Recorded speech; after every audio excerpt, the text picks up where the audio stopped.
When it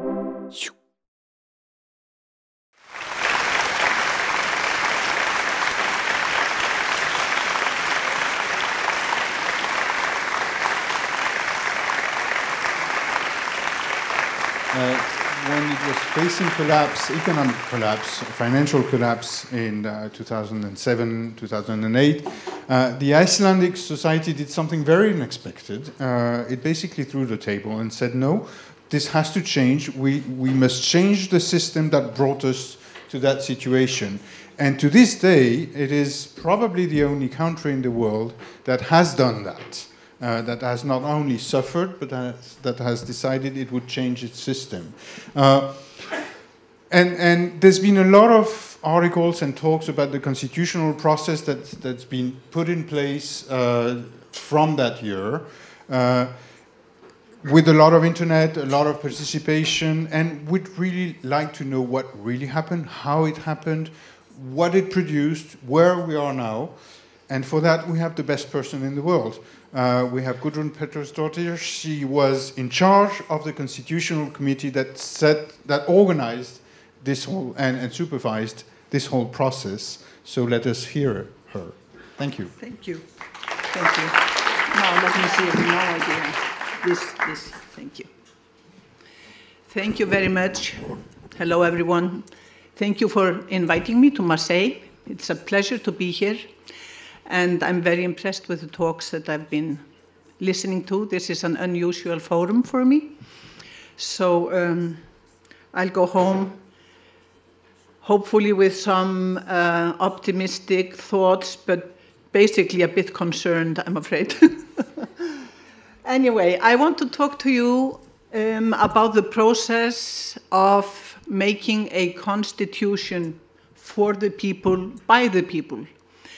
Which is a process that is ongoing in Iceland and was one of our reactions to the economic and social difficulties that we went through. Iceland is a relatively young republic for many centuries. From the 13th century until the middle of the 20th century, it actually was under the Danish king. It was not a part of Denmark, but we shared king with Denmark. And in the beginning of the 20th century, Iceland was surely one of the poorest countries in Europe. But with independence and changing times and taking care of its resources and so forth, it had a remarkable period of growth during the 20th century and actually became one of the most prosperous countries in the world. In about 6 years or so, in the beginning of the 21st century, Icelandic financiers and businessmen seemed to go totally bananas, as in other countries, but quite a lot with us. And with a relatively small economy, you feel it. And in 2008, the system collapsed. The financial system collapsed. Let me see. Right, so there was an economic collapse. And the general public was furious, completely furious. They had seen a small group of people rise to immense financial benefits, living the lives of nouveau riche, in front of everybody else who was basically minding their own old business. And the uproar at this what shall I say, at the inevitable end of this crazy area really swept over the entire nation. And there, IT came in because people just got out their mobile phones and they sent out SMSs, or they went on Facebook and they gathered together. They didn't have any money. They didn't put advertisements in the radio or on telly or anywhere. They just did it through their mobiles. And thousands gathered together day after day, night after night, burning fires in front of the parliament building and so forth. And this was something which took the authorities by surprise. They were used to the old times that when you wanted to gather together, you really needed to have somebody behind you. There had to be some sort of an organization. But there was no organization.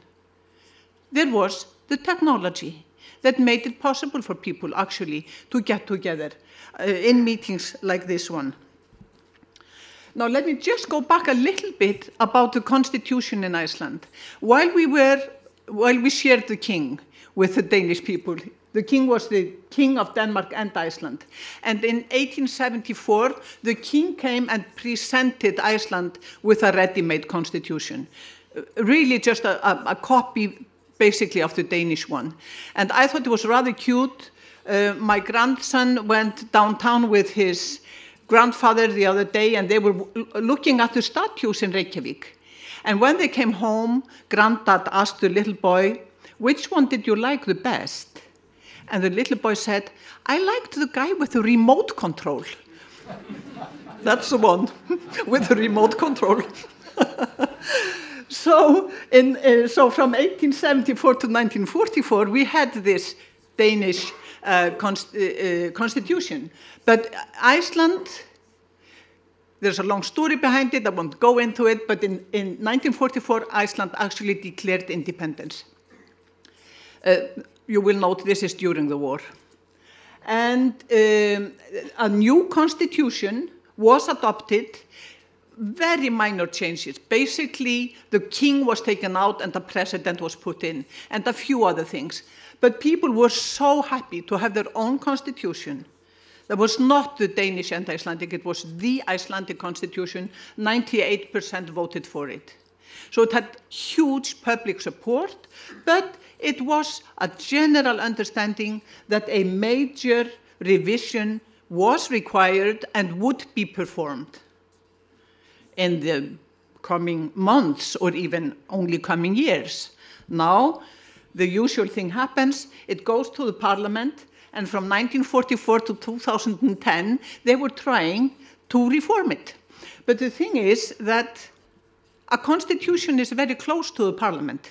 A constitution deals with how the parliament is supposed to work. So the parliament really doesn't want to change it much. And it made certain changes regarding how elections are performed or how the constituencies are, and that was very difficult for them, even that. Not so difficult to introduce a chapter on human rights in 1997, which is actually quite good to my knowledge, but no major revisions. So maybe the parliament is not the right actor. Maybe we should involve the public. How can we involve the public? In 2010, this was decided. It was really an issue that the Prime Minister was quite determined about. She wanted to do this. So they decided, let's have a National Assembly of the general public and let's elect a council, which is not a part of the parliament. A council that will be elected specifically just to revise the constitution.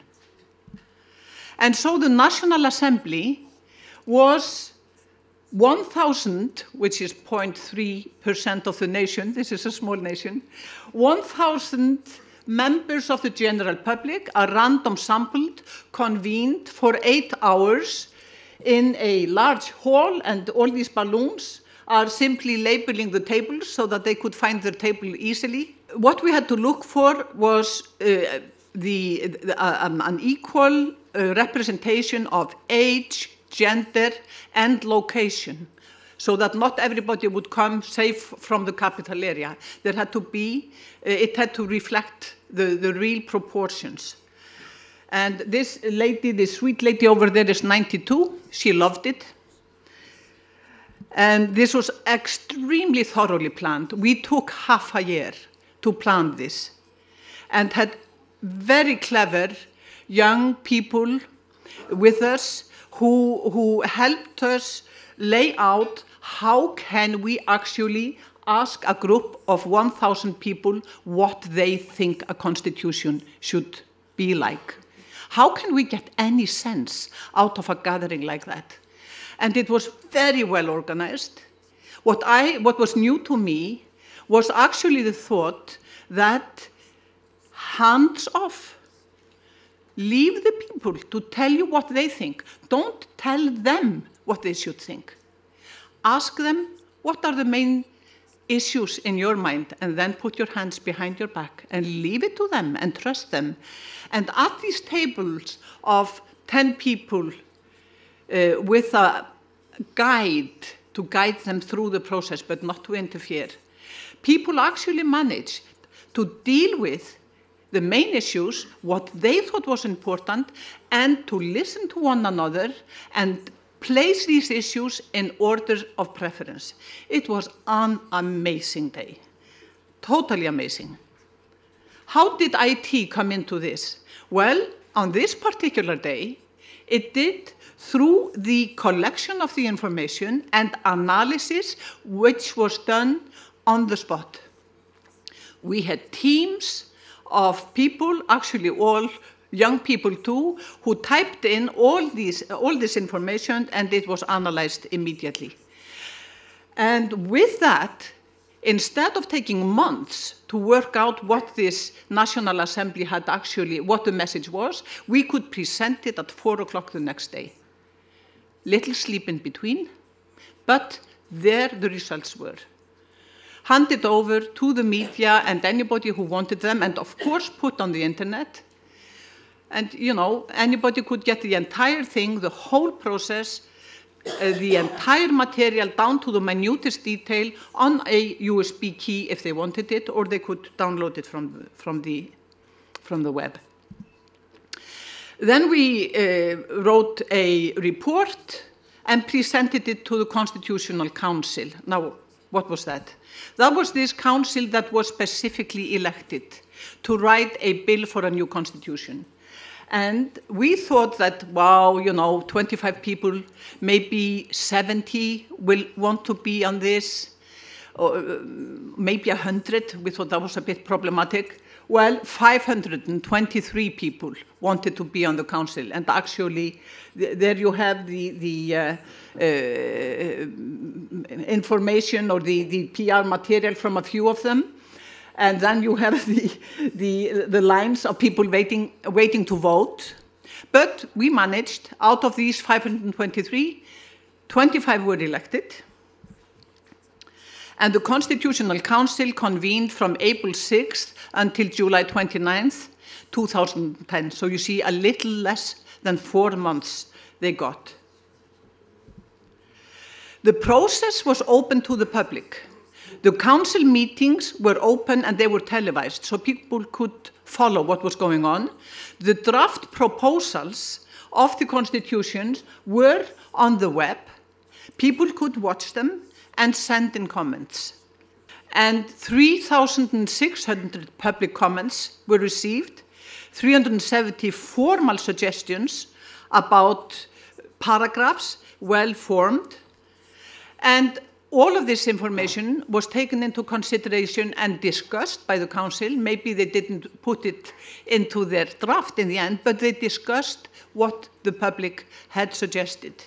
So the bill for the constitution took shape in a council, but in open exchange and discourse with the community. And this was only possible because of the available technology. This would not have been possible otherwise. And in the end,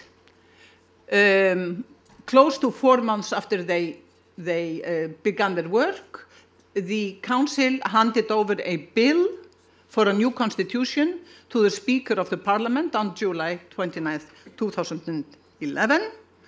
And I wish I could say that the Parliament had already accepted this. It has not. It's still mulling over.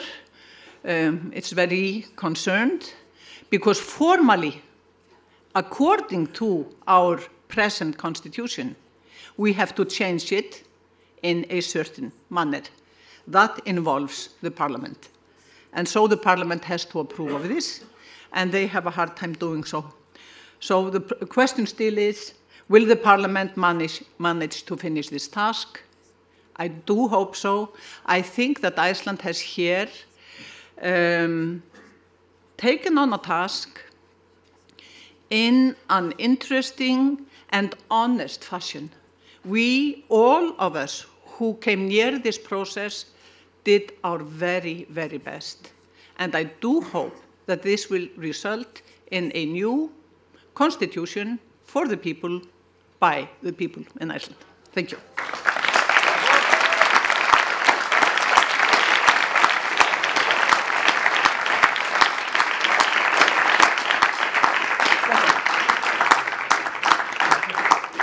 Thank you so much. I think you're not the only one who would hope that.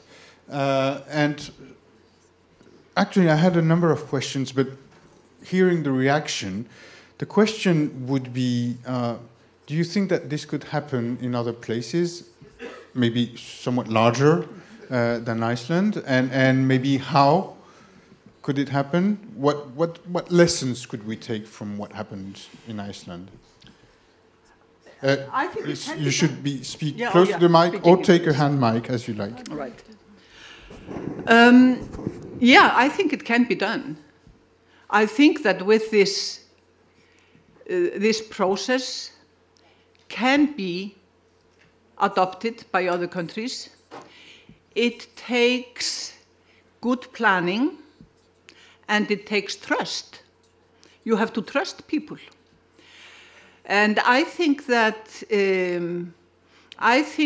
bringing members of the general public to the table, we had 1,000, but we could well have had 10,000. The same process would have applied, you see. It only would have taken a bit more of everything, but basically, if it's very well planned, you can do it. And then, when the results of that work are in your hands, you have a ground to stand on. And you see what values the public puts to the front. And I do think that these are pretty much the same in, well, at least the countries I know best in the West.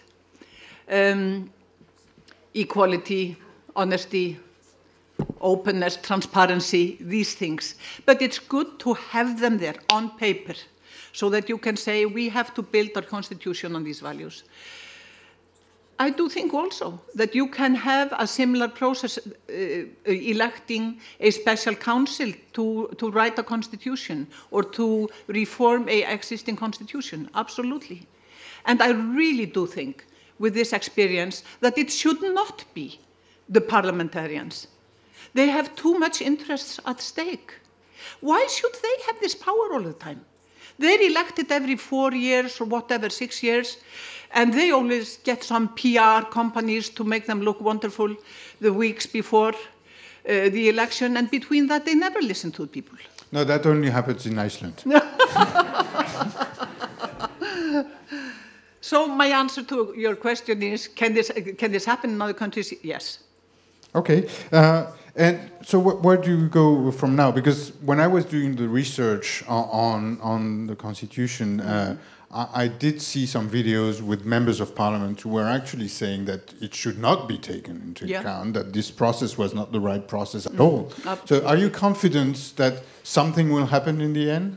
Is the pressure still on parliament? Yes, the pressure is still on. Not as... I mean, the pressure of these masses gathering in front of the parliamentary building is not there anymore. It's the difficult thing when you get an emotional reaction like this. It doesn't last for years. It lasts for a while. And therefore, we have elections coming up.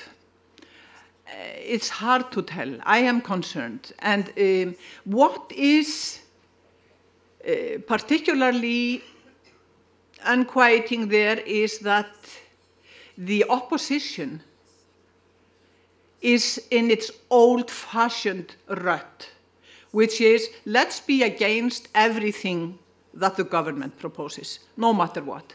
This is the old-fashioned way, in my opinion, of doing things. Instead of trying to look for what's good in what they're saying, let's see if we can do something with it.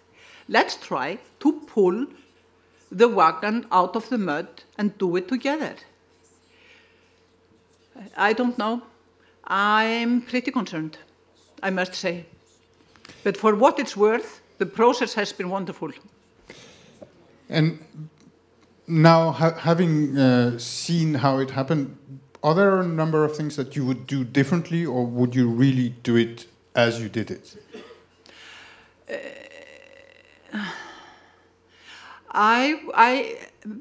We who prepared it, the Constitutional Committee and the Council, I think we did the tasks that we were asked to do and did them well, with all modesty. I must say that. What I would like to be able to do is to put a greater pressure on the Parliament actually to take the ball when they get it and carry it all the way. Don't hesitate. And, you know, we were asked to come before the parliamentary delegates that were dealing with this, and I said, don't be so afraid. It's like a hot potato in your hands. Just take it and finish the task. Be courageous. It's not as if this constitution that we have, the old one, came flying from heaven. You know, it's not written by God Almighty. It's just written by some functionaries in the late 19th century, for Christ's sake. It doesn't apply anymore. Thank you very much. Thank you.